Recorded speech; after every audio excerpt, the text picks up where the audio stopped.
ठीक है, चलिए आइए, अस्सलाम वालेकुम। आइए शुरू करें। तो ये क्वेश्चन आप लोगों को होमवर्क दिया था मैंने, कितनों लोगों से हो गया ये? Very good.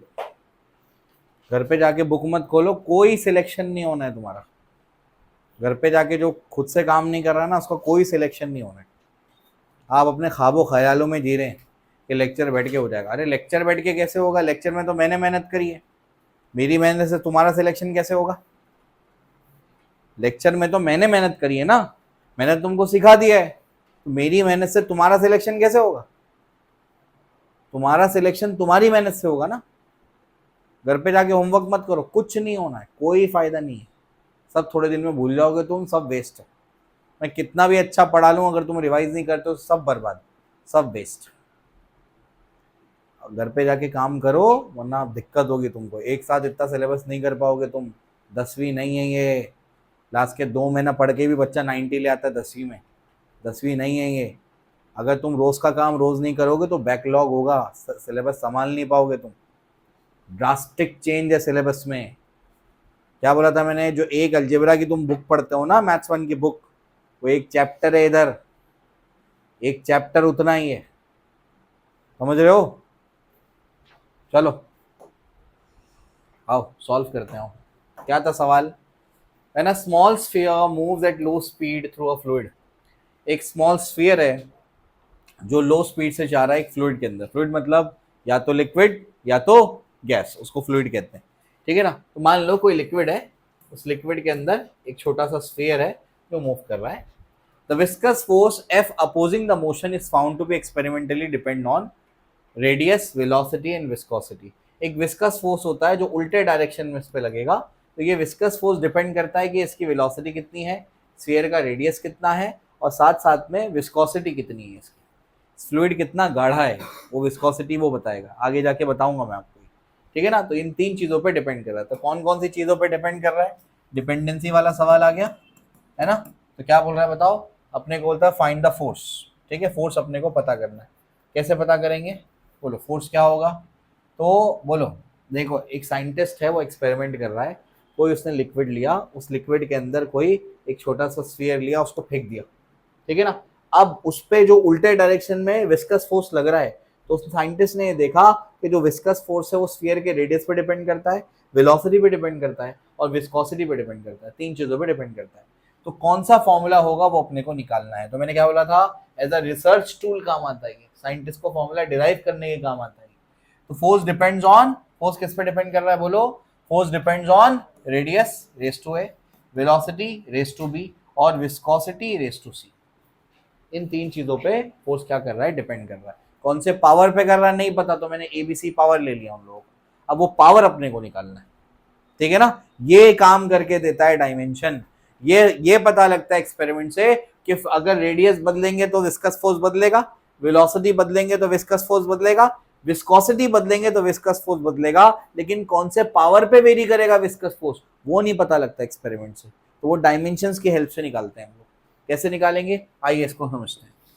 अब बताओ, फोर्स इज इक्वल्स टू क्या आएगा? कोई constant, R raise to A, V raise to B, eta raise to C, ऐसा है। अब फोर्स के डायमेंशन अपने को मालूम है। आर क्या है? रेडियस है। रेडियस मतलब डिस्टेंस है। डिस्टेंस का क्या होगा? L1। वेलोसिटी का क्या होगा? L1 t-1। ईटा के डायमेंशन नहीं पता। यही तो मैं जानना चाहता था कि कोई तो बच्चा मेरे से पूछे कि सर इसके डायमेंशन कैसे आएंगे। जानबूझ के छोड़ा था लास्ट सेशन में नया सवाल, ताकि तुम ईटा के डायमेंशन पूछो मुझसे। कोई नहीं पूछा, और सोते रहो, कुछ नहीं फायदा होने वाला फिर तुमको। ठीक है ना? चलो भाई, मैं इसके मामले में, असाइनमेंट और टेस्ट के मामले में बहुत स्ट्रिक्ट हूँ। मुझे एक्टिव मत करो, फिर धुलाई शुरू कर दूंगा। फिर मैं चुपचाप अपना जो होमवर्क है वो करो, और टेस्ट की अच्छे से तैयारी करना। अच्छा पेपर है आज जो मैं कराऊंगा, उसके बाद डीपीपी और असाइनमेंट है। ढंग से तैयारी करके आना, सही है? चलो आओ। उसके बाद ईटा के डायमेंशंस कैसे निकालेंगे? तो इसका एक फॉर्मूला होता है, यही फॉर्मूला है 6π-ईटा-आर-वी। इससे आता है ये फॉर्मूला। ईटा के डायमेंशन 6 तो कांस्टेंट है, पाई भी कांस्टेंट है। तो ईटा के डायमेंशंस क्या होंगे? F upon R into V. F के डायमेंशंस क्या होंगे बोलो? m1 l1 t-2 divide by, बोलो जल्दी से, रेडियस का क्या होगा? L1, वेलोसिटी का क्या होगा? L1 t-1। एक L1 एक L1 क्या हो गया, कैंसिल हो गया। तो ईटा के डायमेंशन क्या है जल्दी बताओ, m1 l minus one t minus one, ये आया, क्या आया, m1 l minus one t minus one.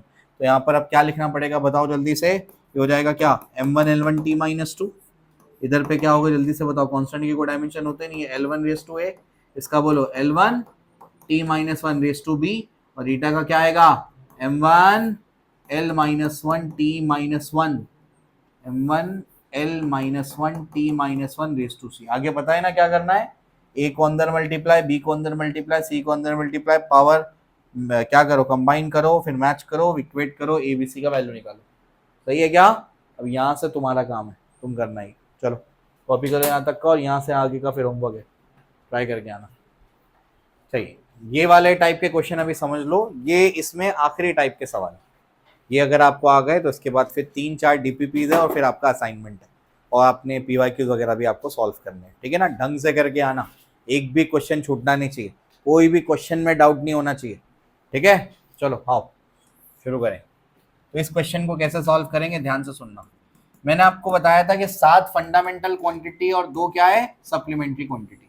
7 fundamental quantity कौन कौन सी है, length, mass, time, electric current, amount of substance, temperature, luminous intensity, और ये बाकी चीजें जो भी होगा, ठीक है ना। अब मैं क्या बोलना चाह रहा हूं ध्यान से सुनना, 7 जो फंडामेंटल क्वांटिटी है, क्या उन फंडामेंटल क्वांटिटी में वर्क आता है, आंसर है नहीं आता है। क्या उसमें एक्सेलरेशन आता है, तो आंसर है नहीं आता है। टाइम तो आता है। मैंने आपको ये भी बताया था कि 7 फंडामेंटल क्वांटिटी हमने अपने प्लैनेट पे फंडामेंटल मान ली है। किसने माना, बड़े बड़े साइंटिस्ट ने माना, हमने उसको एक्सेप्ट कर लिया। क्या कोई हार्ड एंड फास्ट रूल है कि आपको उन्हीं 7 को फंडामेंटल मानना है, कोई जरूरी नहीं है। आप जितनी भी फिजिकल क्वांटिटी है उनमें से रैंडमली किसको भी क्या मान सकते हो, फंडामेंटल मान लो, बाकी सब क्या बन जाएंगी, डेराइव बन जाएगी। अब ये वैसे ही सवाल है जो एच सी वर्मा में, पहले से एच सी वर्मा में, ठीक है। एच सी वर्मा कब की किताब लिखी हुई है, 1992, जब मैं पैदा हुआ था तब लिखी है वो किताब, बात समझ रहे, तब से ये किताब, तब से क्या है इसके अंदर ये चीजें लिखी हुई हैं। तो ये क्या है समझाता हूं मैं, ये क्या बोलता है, ये बोलता है कि इतनी पुरानी किताब है और आज भी रिलेवेंट है वो बुक, इतनी पुरानी किताब लिखी हुई है और आज भी रिलेवेंट है वो किताब, ठीक है ना। तो वर्क, एक्सेलरेशन एंड टाइम, तो वर्क, एक्सेलरेशन और टाइम जो है, इनको क्या are taken as fundamental quantity. तो वर्क को, एक्सेलरेशन को और टाइम को क्या मान लिया, फंडामेंटल मान लिया। तो बोलता है कि अब देखो कितनी फंडामेंटल थी, 7, इसमें इस सिस्टम में कितनी फंडामेंटल मानी गई, 3। कौन कौन सा, वर्क, एक्सेलरेशन और टाइम।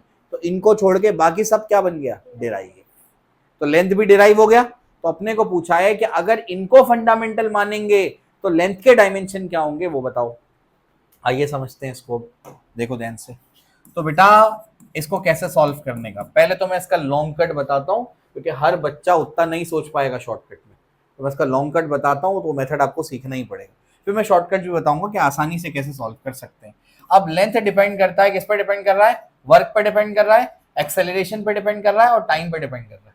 सही है। अब वर्क कौन से पावर पे डिपेंड कर रहा है नहीं मालूम, एक्सेलरेशन कौन से पावर पे डिपेंड कर रहा है नहीं मालूम, टाइम कौन से पावर पे डिपेंड कर रहा है नहीं मालूम। 3 चीजें इस पे डिपेंड कर रही है, कौन से पावर पे नहीं मालूम, तो पावर मैंने एबीसी मान लिया।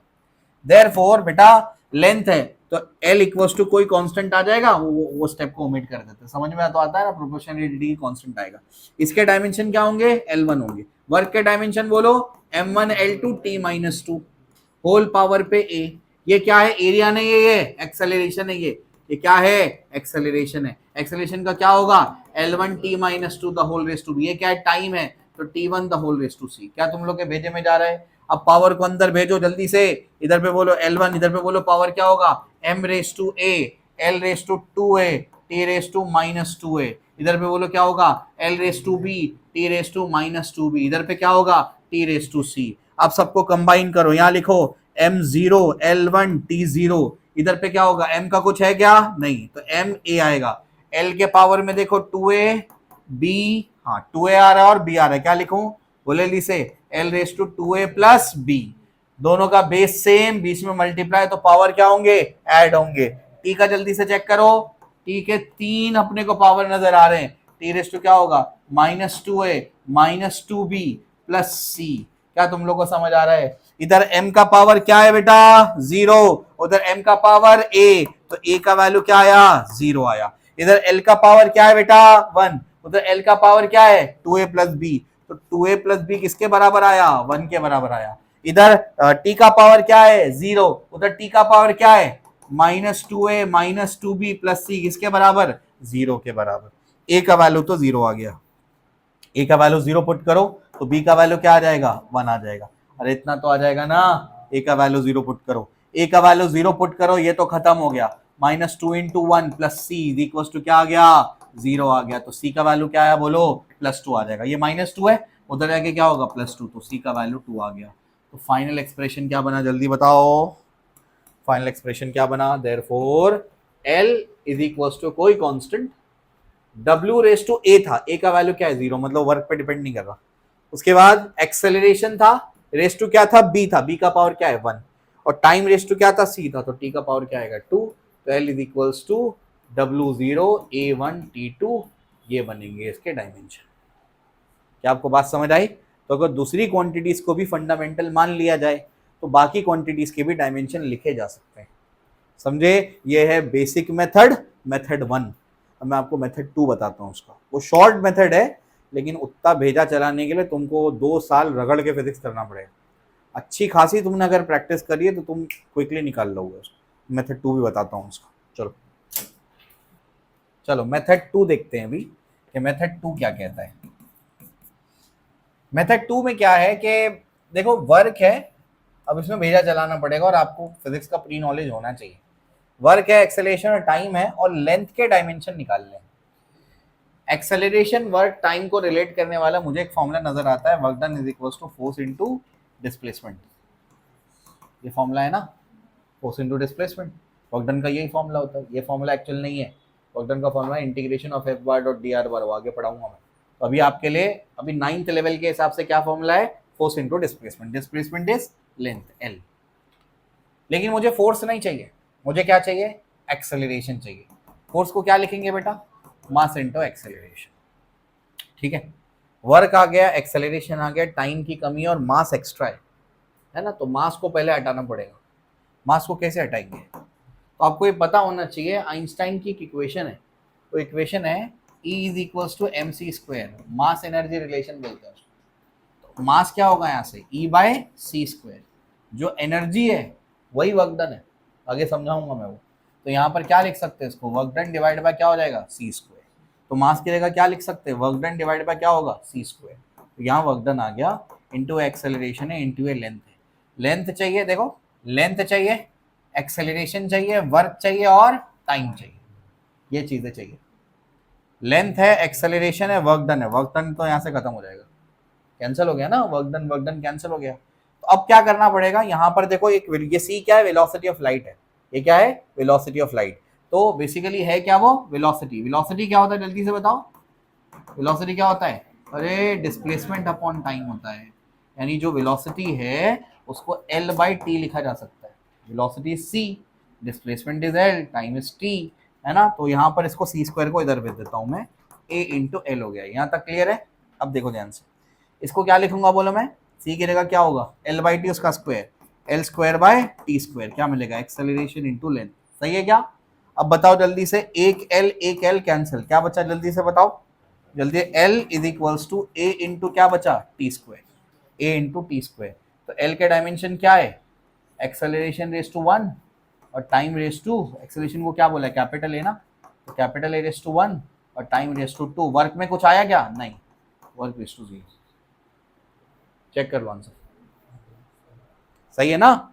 ऐसे भी जा सकते हैं दोस्तों, उससे ज़्यादा आसान मेथड है ये, लेकिन ये कब आएगा आपको, जब आपकी फिजिक्स में काफ़ी प्रैक्टिस हो चुकी है, ठीक है ना। मेथड 2 करके लिख लो, समझा तो ठीक है, वरना भी ज़्यादा टेंशन लेने की जरूरत नहीं है। वैसे कुछ नहीं समझने लायक का नहीं है इसके अंदर, फॉर्मूला ही याद रखना है बस, ठीक है ना।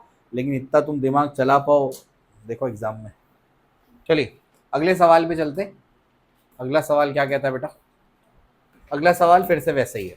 If pressure, velocity and time are taken as base quantities, यानी fundamental quantity, find the dimensions of force. कैसे लिखेंगे बताओ जल्दी से, कैसे लिखेंगे इसको, किसके डायमेंशन निकालने हैं, फोर्स के। तो क्या लिखना पड़ेगा जल्दी बताओ, F is proportional to, F किस पे डिपेंड करता है, प्रेशर पे, वेलोसिटी पे और टाइम पे। कौन सा पावर है नहीं मालूम, तो ए बी और सी। ठीक है ना, आगे बताओ, सीधा डायरेक्ट लिख दूं क्या, m1l1 t-2। इसका बताओ प्रेशर का, जल्दी बोलो, m1l-1 t-2। देखो याद करने से कितना फायदा होता है, जल्दी जल्दी सॉल्व हो जाएगा। l1 t-1 क्योंकि वो वेलोसिटी है, time t1 race to c। बोलो क्या है ये, m a l minus A t-2 है। जल्दबाजी मत करना, इसमें बच्चे क्या करते हैं, m1 चलो ठीक है, l-1 lb और साथ में लिख देंगे, लिख सकते हो साथ साथ में, लेकिन 90% चांसेस है बच्चे गलती करेंगे। तो शुरू शुरू में डायरेक्ट मत लिखना, सबको अलग अलग लिखो, l raise to B T raise to minus B T raise to C. अब सबको कंबाइन करो, m के साथ तो कंबाइन होने वाला कोई नहीं, l का बोलो जल्दी से, माइनस ए प्लस बी, दिखा क्या, माइनस ए प्लस बी। टी का बोलो, टी के 3 है, बोलो जल्दी से, t-2a माइनस बी प्लस सी। ठीक है, और यहाँ पर क्या आया है भाई, m1l1 t-2, a का वैल्यू क्या आ रहा है 1 आ रहा है, माइनस ए प्लस बी का वैल्यू क्या आ रहा है 1 आ रहा है, -2a माइनस बी प्लस सी का वैल्यू क्या आ रहा है -2 आ रहा है। ठीक है ना, चलो भाई, a का वैल्यू 1 पुट करो, a का वैल्यू 1 पुट करो तो b का वैल्यू 2 हो जाएगा, दिखा क्या, a का वैल्यू 1 पुट करो, -1, सिमरा बेटा ध्यान दे, -1 प्लस 1 कितना हो जाएगा 2। आगे बोलो, a का वैल्यू क्या पुट करूं 1, तो -2 इंटू 1 क्या हो जाएगा ये -2। उसके बाद क्या है बोलो, माइनस बी का वैल्यू कितना आया 2 आया, plus C is equal to क्या होगा -2, ये -2 उधर जाके क्या होगा +2, वो क्या हो जाएगा 0, तो सी का वैल्यू 2 आ जाएगा। समझ में आया, ये सॉल्व करेंगे। ठीक है, लॉन्ग कट है, लेंदी है, लेकिन अब क्या बोल सकते हैं। अच्छा, कितने वेरिएबल हैं यहाँ पर, 1 2 3 वेरिएबल। अब पता है नीट 2025 में क्या किया उन लोगों ने, एक तो अजीब अजीब क्वांटिटीज दे दी, सरफेस टेंशन वगैरह वगैरह, और 4 क्वांटिटीज दे दी थी उसके अंदर। 4 क्वांटिटी मतलब 4 यहाँ पर इक्वेशंस बनेंगी, उन चारों का वैल्यू निकालना है फिर पुट करना है। टफ है कि लेंदी है, लेंदी है, टाइम लगेगा सॉल्व करने के लिए। ठीक है ना, चलो भैया, आई गेस समझ में आ गया। कॉपी करो, फिर मैं मेथड 2 बताता हूँ। मेथड 2 देखते हैं, मेथड 2 से कैसे आ सकता है। ठीक है, चलो भाई, प्रेशर है, प्रेशर चाहिए, वेलोसिटी चाहिए, टाइम चाहिए और फोर्स चाहिए। प्रेशर को रिलेट करने वाला फॉर्मूला फोर्स से एक मुझे ये समझ में आ रहा है, फोर्स अपॉन एरिया। ठीक है ना, उसके बाद आगे, अब देखो फोर्स के डायमेंशन निकालने हैं, तो प्रेशर इंटू एरिया हो जाएगा। अब प्रेशर को हटाना नहीं है, एरिया को वेलोसिटी और टाइम से रिलेट करना है। कैसे करूं बोलो, एरिया को वेलोसिटी और टाइम से रिलेट करना है। अच्छा, एरिया होता क्या है, ये बात तो समझ में आ रही है, एरिया नहीं चाहिए अपने को, फोर्स चाहिए, प्रेशर चाहिए। चार में देखो फोर्स है और प्रेशर है, एरिया को कन्वर्ट करके वेलोसिटी और टाइम में लेकर आना है। क्या बात समझ में आती है। अब एरिया होता क्या पहले बताओ जल्दी से, क्या लेंथ इंटू ब्रेड्थ होता है, क्या लेंथ इंटू ब्रेड्थ भी तो लेंथ ही है, तो एरिया को क्या लेंथ इंटू लेंथ लिख देते हैं, लेंथ इंटू लेंथ लिख देते हैं। अब देखो वेलोसिटी तो है ही नहीं, लेंथ आ गई। अच्छा सर, एक काम करते हैं, टी से मल्टीप्लाई टी से डिवाइड कर देते हैं। क्यों ऐसा, क्योंकि लेंथ यानी डिस्प्लेसमेंट, डिस्प्लेसमेंट अपॉन टाइम क्या होता है, अरे बोलो भाई वेलोसिटी होता है। डिस्प्लेसमेंट अपॉन टाइम क्या होता है, वेलोसिटी। तो पी आ गया, वी आ गया, सही है ना, पी आ गया और क्या आ गया, वी आ गया, पी आ गया, वी आ गया, लेकिन और टी भी आ गया, टी भी आ गया, टी भी तो चाहिए था, लेकिन ये सर का दर्द है मेरा, ये लेंथ को हटाना पड़ेगा, कैसे हटाएंगे। अच्छा सर क्या चाहिए, सर वेलोसिटी और टाइम चाहिए, प्रेशर तो है, फोर्स है, वेलोसिटी टाइम। वेलोसिटी क्या होता है, डिस्प्लेसमेंट अपॉन टाइम, तो एल को क्या लिख सकते हैं, क्या वेलोसिटी इंटू टाइम लिख सकते हैं, तो इस एल को भी क्या लिख दो, वेलोसिटी इंटू टाइम। बोलो क्या आया, P1 V2 T2, बात खत्म। आंसर चेक कर लो, सही है क्या, आंसर सही निकाला क्या मैंने, चेक करो, देखो P1 V2 T2, ए का वैल्यू 1, बी का वैल्यू 2, सी का वैल्यू भी 2, सही है ना, तो ऐसे भी निकाल सकते हो इसको। ठीक है, अभी आपको नहीं आएगा ये, अभी आप तो शुरू कर रहे हैं, अभी आपको नहीं आएगा ये। ठीक है ना, हाँ हाँ बोलो, एक ही बात है वो, एक ही बात है।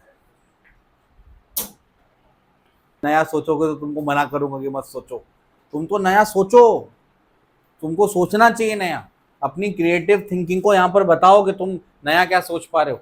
तुमको पता है मैं एक क्वेश्चन के कई सारे सोल्यूशन जानता हूँ, उसमें से फॉर एग्जाम्पल अगर मैं एक क्वेश्चन के 5 सोल्यूशन जानता हूँ तो 3 सोल्यूशन मेरे बनाए हुए, 2 सोल्यूशन स्टूडेंट्स बताते हैं।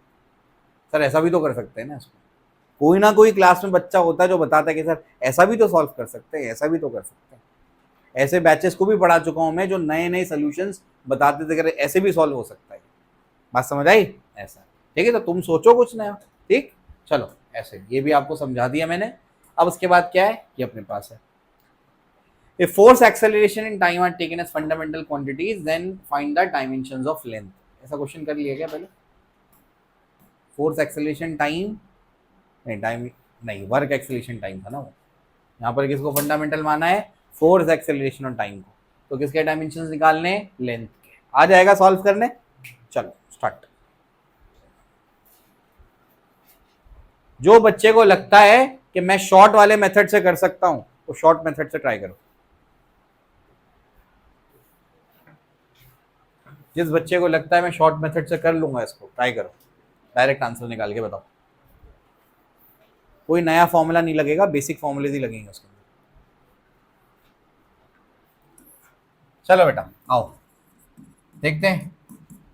तो लेंथ डिपेंड कर रहा है force raise to A, acceleration raise to B और टाइम रेस टू सी पर। ठीक है, तो ये L1 बनेगा, ये M1 L1 T minus to और ये रेस टू ए है। फिर acceleration L1 T minus two raise to B है, फिर T1 रेस टू सी है। क्या मैं सही जा रहा हूँ? चेक करो, देखो सब। फिर M रेस टू ए, फिर L raise to A, T raise to minus two A, फिर उसके बाद क्या होगा? L raise to B, T raise to minus two B, फिर उसके बाद बोलो T raise to minus two B, फिर T रेस टू सी। ठीक है ना, L1। उसके बाद बोलो M रेस टू ए आएगा, L raise to A plus B आएगा, A raise to minus two A minus two B plus C आएगा। क्या मैंने सही लिखा है? सब देखो, सबका ये आया कि नहीं?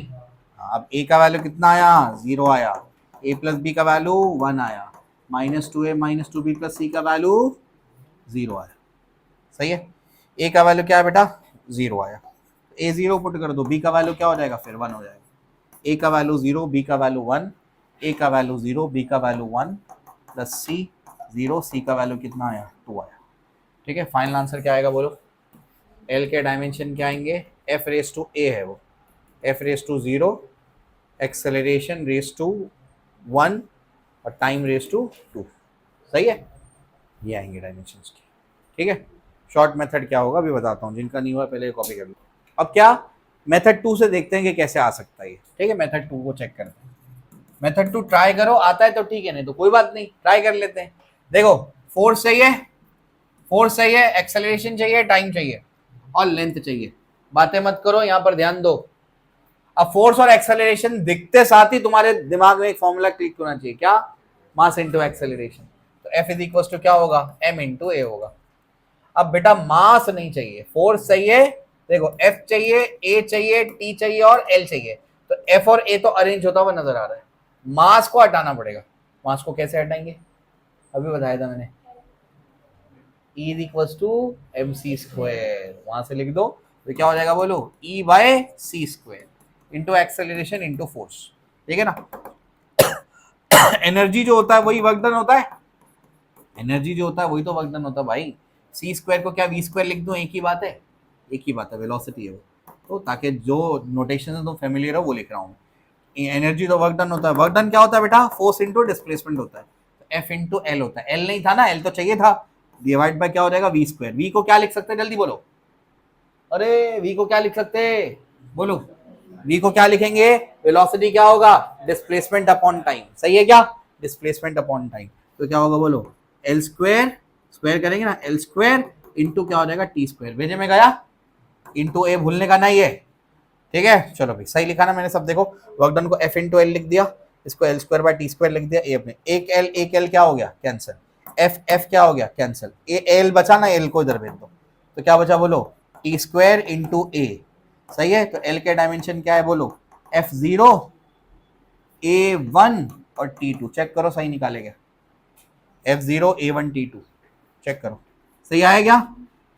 ठीक है ना, ऐसे तो ऐसे सॉल्व कर सकते हैं इसको शॉर्ट। चलो खुद से ट्राई करेंगे। हाँ खुद से ट्राई करेंगे। Velocity, force, time are chosen as fundamental quantity, express mass and energy in terms of V F and T.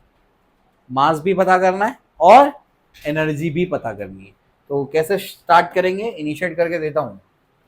कैसे स्टार्ट करेंगे बोलो? बोलो मास किस पे डिपेंड कर रहा है बेटा? मास किस पे डिपेंड कर रहा है? वेलोसिटी। क्लास में सोने का नहीं है। मास किस पे डिपेंड कर रहा है? वेलोसिटी पे, फोर्स पे और टाइम पे। बोलो कैसे लिखूंगा इसको मैं?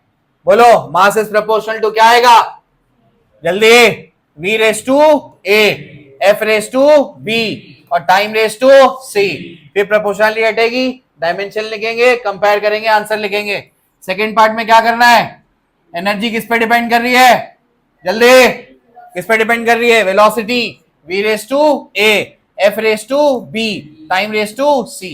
इसको अलग सॉल्व करेंगे। चलो स्टार्ट। चलो बताओ मेथड 1 बताऊं कि मेथड 2?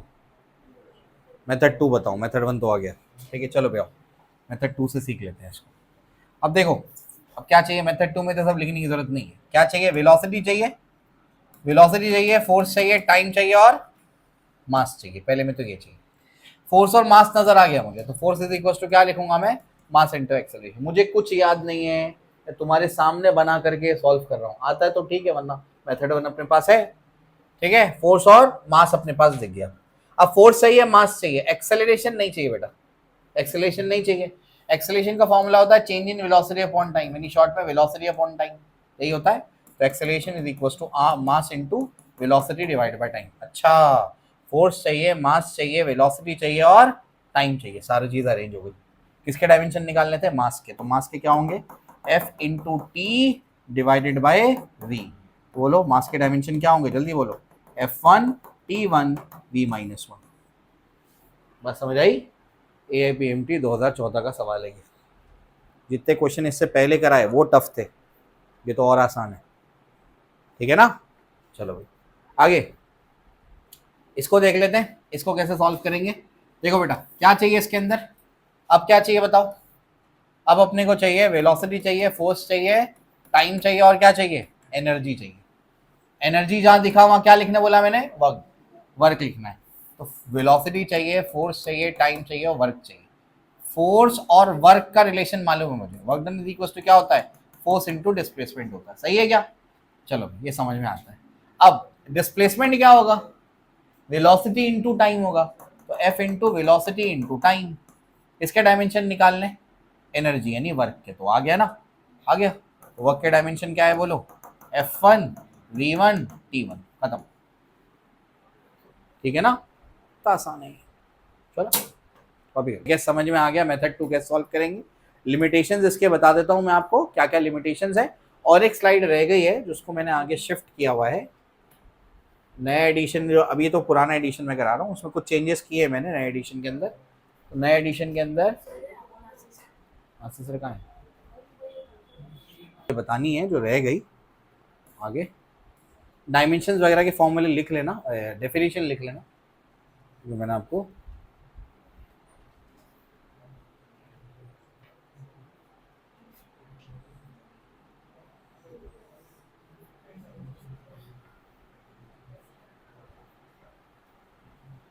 हाँ ये देख लो ध्यान से, ये बहुत काम का है।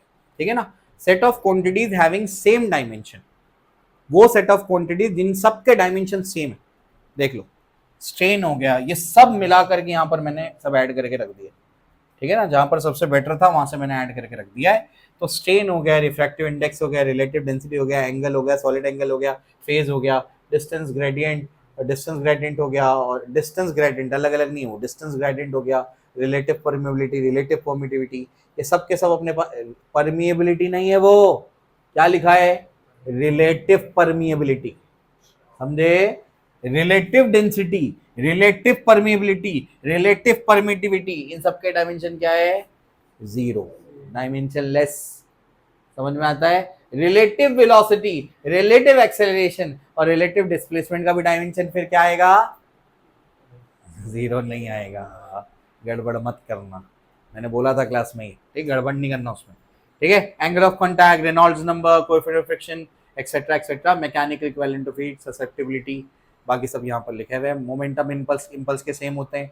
ये देखो कई मरतबा आया ये, pressure, stress, Young's modulus, bulk modulus, shear modulus, modulus of rigidity, energy density, इन सब के डायमेंशन क्या है, क्या m1 l-1 t-2, जो प्रेशर के वो इन सब के, ठीक है ना। चलो भाई, angular momentum of Planck's constant के डायमेंशन सेम, ठीक है ना। उसके बाद बाकी चीजें सब लिखी हुई हैं, आप देख सकते हैं। इनके जरा देख लो, ये देखो ये सब तो लिखा हुआ है यहाँ पर, इनके डायमेंशन देख लो, ये वाले इनके डायमेंशन देख लो, ये बहुत कॉमन है, पेपर में कई मरतबा आते हैं। r/l का डायमेंशन, 1/r(c) का डायमेंशन और 1/√LC का डायमेंशन, ये सब के डायमेंशन क्या होता है, टाइम इनवर्स के, यानी फ्रीक्वेंसी t-1 डायमेंशन होता है। याद रखना ये क्या बोल रहा हूं मैं, अभी तुमको नहीं पता ये क्या है, ये इंडक्टेंस है, वो रेजिस्टेंस है, ये कैपेसिटेंस है, नहीं मालूम, अभी याद रखना है बस कि r/l 1/r(c) और 1/√L(c) के डायमेंशन किसके बराबर होते हैं, t-1 के बराबर होते हैं। याद रखना है 1/t के डायमेंशन के बराबर होते हैं, ठीक है। और यहां पर भी देखो r(c) और √L(c) के डायमेंशन किसके बराबर है, टाइम के बराबर, ये भी याद रखना है, ये याद रखना है, ये याद रखना है, ये याद रखना है। They are very common, they are very common, note down करो तुम लोग, ये नोट डाउन करो। स्टार्टिंग में जहाँ डायमेंशंस लिख रहे थे ना, वहीं कहीं इसको नोट डाउन कर लो, उसको स्टार बना के ये 3 लिखो और फ्रीक्वेंसी लिखना, फ्रीक्वेंसी के बराबर, और ये जो लिखा है ना, ये 3 l/r, r(c), l(c), ये सब के सब टाइम के बराबर टाइम। आगे क्या है अब इसके बाद, तो ये स्लाइड बहुत इंपॉर्टेंट है, यहाँ बहुत इंपॉर्टेंट स्लाइड है, वो आपको ऐप पे मिल चुका है, वहां से देख लेना, ठीक है, ऐप पे ऐड कर चुका हूँ। अब कुछ लिमिटेशंस बता देता हूँ डायमेंशंस की, उसको देख लो।